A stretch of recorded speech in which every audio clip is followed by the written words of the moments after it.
My name is Stephen Barber. I am the Executive Chef and Director of Culinary at Farmstead Long Meadow Ranch. My name is Kipp Ramsey. I'm the farm-to-table manager and sous chef here at Long Meadow Ranch, Farmstead Restaurant.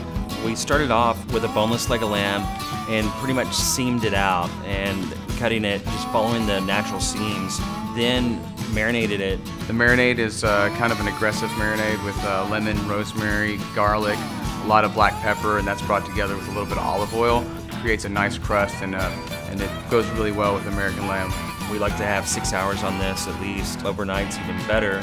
Then we tie it just to make sure it cooks uniformly. While the leg of lamb is grilling, and we want to get really great color on that, we want to render the fat so we get a little bit of that smoky char on it. Today we chose to serve it with some seasonal vegetables in a dish in the south that we like to call Succotash. Corn, summer squash, dragon beans, and cherry tomatoes. Using the plancha, we seared all these together with a little bit of spring onion and tossed it with some of the marinade. For the plate up, we start with a tablespoon or so of creamed corn. Succotash goes on. We cut the leg of lamb. We're going for a good medium rare throughout. And we finish with a harissa puree, which is basically roasted bell peppers, harissa spice, folded into an aioli with a good amount of lemon.